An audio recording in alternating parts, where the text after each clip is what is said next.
story begins here. Once upon a time, in a peaceful village, lived a flock of carefree lambs. In the day, they toiled for food, and when evening fell, they sought refuge from the looming threat of wolves. Fables, stories told and retold through the ages. The ancient art of conveying hidden truths through fiction. But they always draw from real life, don't they? The same story gets told by many, and each person brings their own spin, their own focus. Whatever you learn from it is just one of countless different interpretations. Like us now, caught in a carefully crafted plotline, a scheme I had no hand in. This village marks the beginning of my story with Jinzhou. So that magistrate led you here to meet me. Such a clever move on her part.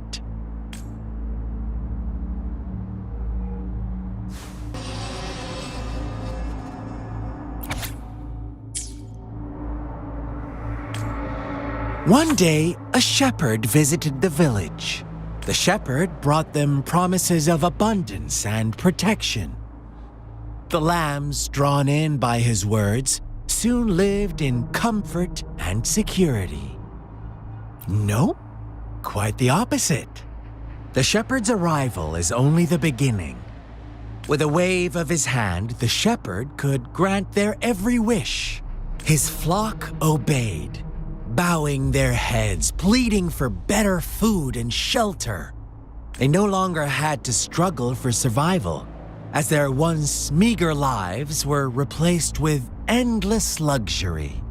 The flock worshipped their shepherd-turned-god, praising him and holding him in the highest regard. What's wrong? Does my story make you uncomfortable? Imagine you were one of those lambs, facing irresistible temptation and pressure from your peers. Wouldn't you bow down and beg for food from your master? Oh, so we agree already. You are right, but the world we live in falls short of our ideals. The shepherd still reigns, and the lambs have grown complacent. It's up to the two of us to make that ideal world a reality.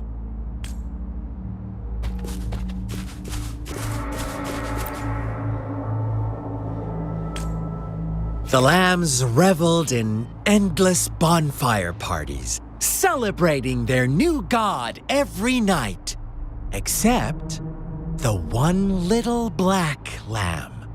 As each night passed, it was the only one to notice how its flock was dwindling away.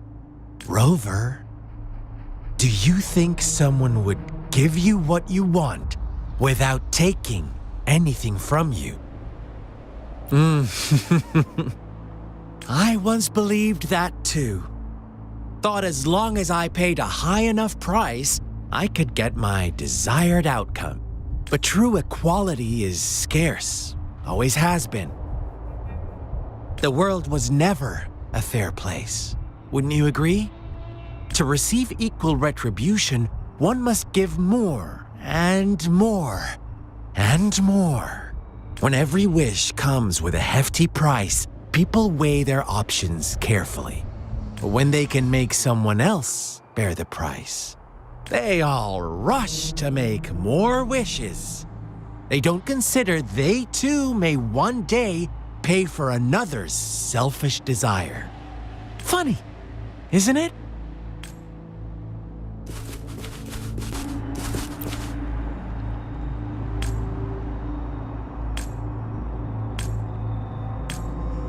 Later, the shepherd openly blamed the black lamb for the flock's decline. On the next day, the white lambs welcomed the rising sun as usual, but the black lamb was nowhere to be found. The shepherd introduced an unspoken rule to this village. One that our black lamb violated by telling the truth.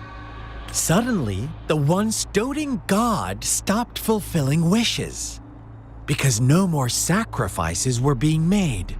After witnessing the black lamb's actions and hearing from their almighty shepherd, what do you suppose the white lambs did? Those oblivious lambs. Little did they know the most fearsome demon was right under their noses.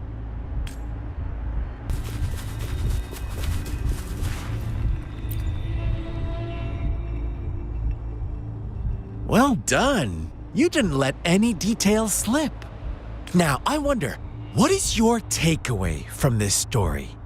Answer me and I'll reveal the truth of what happened. Who was the real culprit behind the diminishing number of lambs? Indeed, the direct culprit was the shepherd.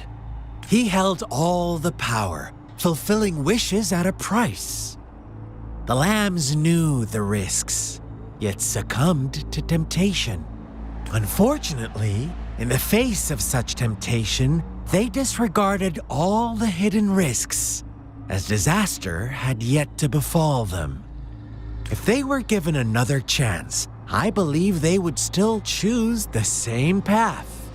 Inevitably, they accepted their fate and paid the price when their time came. Now, my second question. What price did the lambs pay for their wishes? Of course, as always, life was the most valuable thing they had to offer. Here's my final question. What happened to the black lamb? Don't rush, Rover. Take your time. What is the truth you've uncovered?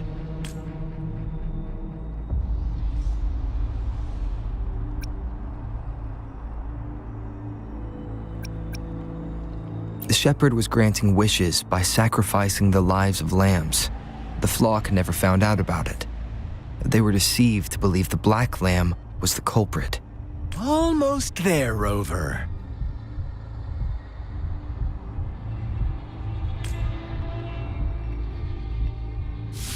Little lambs cowered and huddled in their village, terrified of the relentless wolf packs.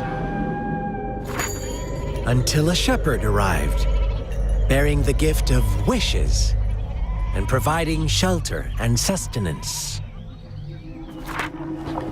Slowly, the shepherd gained control over the flock, and the lambs lived contented lives. But this is not the end of our story. The shepherd found the solitary black lamb in his flock and offered to grant any wish it desired. In exchange, he wanted one of its companions as a sacrifice.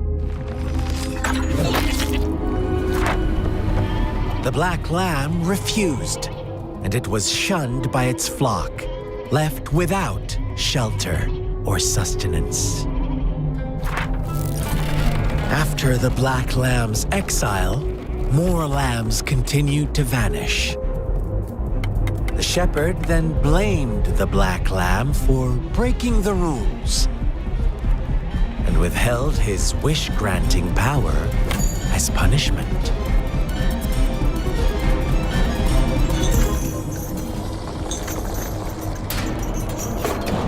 From the very beginning, the lambs knew the risk of making wishes. They too could become sacrifices for those of others. But they always believed it wouldn't be them.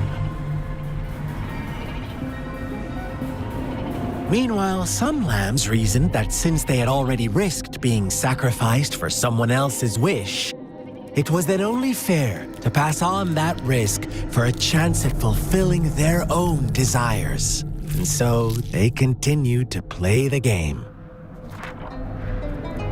They all knew the consequences, but chose to remain silent. Fearful, yet greedy, they followed the shepherd's orders and made wishes again and again. Until one day, a brave black lamb spoke up, shattering the flock's facade, their illusion of a peaceful and happy life.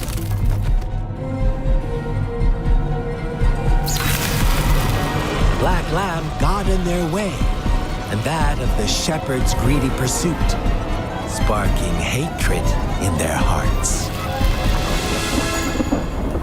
Suddenly, they could no longer ignore the blood and ashes of past sacrifices littering the ground.